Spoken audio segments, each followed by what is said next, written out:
telling the truth. Why is it in America that 1% of the population owns 48% of the total net profit?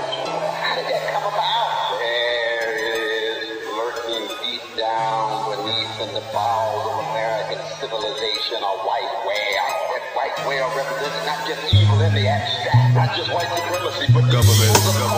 The individual's right to privacy, property, the right to speak or not to speak should not be infringed by sovereignty. Government should not use means of covert surveillance of an individual's quality without the consent of the occupant of the property. Fuck restrictions on private development of encryption technologies and policies require me to divulge my methodologies. Again, without consent of parties involved in a formal covenant, financial records should not be open to review by government. I recognize government as the sole source of monopolies through its granted legal privilege to a special interest in the economy. In order to abolish exclusive ownership, we must firmly advocate the strict separation of business and state, which is meant to prevent the birth of coercive monopolies, but actually promote the growth and control by limiting rivalries. I defend the rights of individuals to form corporations and companies based on voluntary association. Watch it. They can't see what Yahweh see.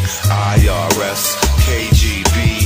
Realistically, there ain't no difference to he like this bogus democracy. You really think your market's free? Free for industry to find cheap-ass labor in Constantinople, then sell it to you for quadruple. Truthfully, the people fell asleep at the switch. Capitalism, ain't it the shit? Keep your freedom. Discrimination imposed by government has fucked up people's mentals, destroyed communities and diminished human potential, created injustices and pit neighbor against neighbor.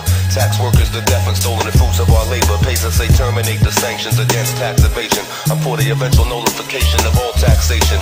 I'm for that what you call it, non-cooperation with evil. I'm for the motherfucking people. Annul all anti-racketeering statutes such as the RICO, which promote peaceful behavior and punish innocent people by freezing and or seizing assets of the accused or convicted. Tactics they use are often twisted, assuming humans are guilty prior to conviction. People are doing time for crimes that lack victims. Revamp the system in its entirety.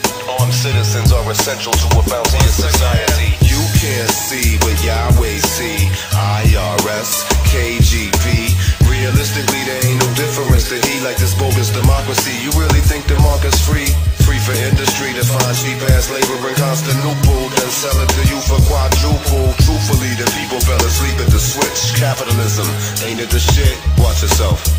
The history of a nation, of a civilization, somehow could view itself as the most free and the most democratic and the most enlightened, and still deny the pervasive suffering in relation so oftentimes to poor people and working people and people of color, decade after decade after decade. We live futuristically with an easily repeatable history. The so-called war on drugs threatens individual liberty. It's provided a rationale by which power of state is increased to restrict your right to privacy and be in a state of police. Repeal all laws that raise civil and criminal penalties for the use of drugs and of anti-crime measures especially. Essentially, maintain my rights to carry arms extensively. I hate to be put in positions where I'm forced to act offensively. Rights will be denied, abridged or enhanced more than ever before according to your circumstance. Sweeping power grants for the executive branch. 300,000 new jobs building the FEMA camps. And that's a future approximation. They trying to reduce the population with a mandatory flu inoculation. The Coalition for World Liberation is pure hypocrisy. You can't be trusting them Republicans screaming democracy. You can't see what Yahweh see. IRS, KGB. Realistically, there ain't no difference to me like this bogus democracy. You really think your market's free? Free for industry to find cheap-ass labor in Constantinople, then sell it to you for quadruple. Truthfully, the people fell asleep at the switch. Capitalism, ain't it the shit? Keep your freedoms. Truth is, it's just an illusion of freedom. We could never be free unless radical change happens immediately. You see, it's 1990. 2004. Damn, it's 2004? Yes, it is. Already?